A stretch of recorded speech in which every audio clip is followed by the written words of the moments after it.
If there is one single idea in this entire series powerful enough to change your life, it is this one: compound interest.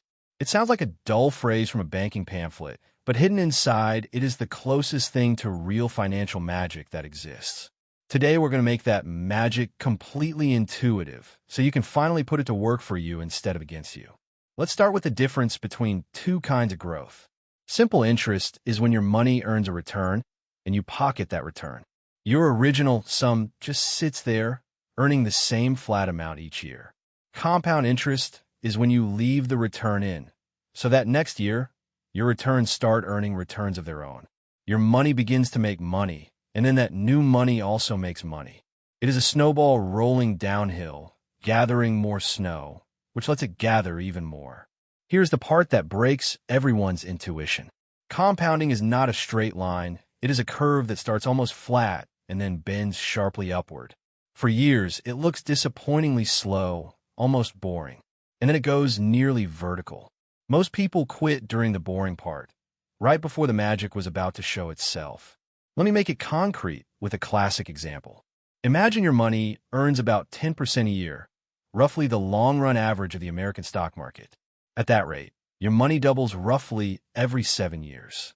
So $1,000 becomes $2,000, then $4,000, then $8,000, then $16,000. Look at those jumps.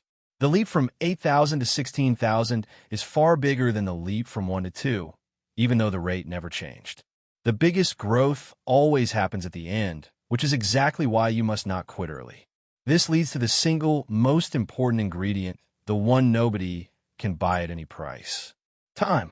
Compounding needs decades to do its best work, which means the most valuable asset you have is not money, it is your age.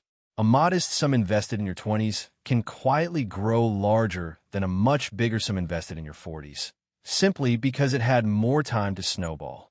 Consider the famous tale of two savers. One starts at 25, invests for just 10 years, and then stops completely, never adding another dollar. The other waits until 35, then invests steadily for 30 straight years. Astonishingly, the early starter, who put in far less money over far fewer years, often ends up with more because their money had a 10-year head start to compound. The lesson is brutal and beautiful. Starting early is worth more than starting big. Albert Einstein is often quoted as calling compound interest the eighth wonder of the world, adding that those who understand it earn it, and those who do not pay it. Whether or not he truly said it, the wisdom is real, and notice that second half. Compounding is a force that works just as relentlessly in reverse. The same curve that builds wealth on your investments builds debt on your credit card, where the interest compounds against you at brutal speed. The exact magic that can make you rich can also quietly bury you.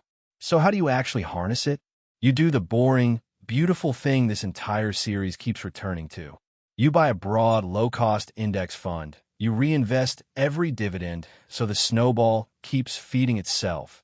And then you do the hardest part of all. You wait. You let time and the curve do the heavy lifting, and you resist the urge to interrupt it.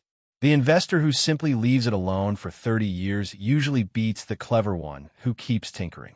So look back at that dull phrase we started with: compound interest. You can see now is never dull at all.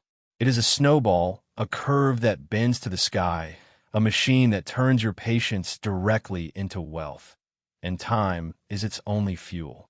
Start early, stay invested, reinvest everything, and let the eighth wonder do what it has always done. I'll see you in the next one. Until then, keep it simple and let it compound.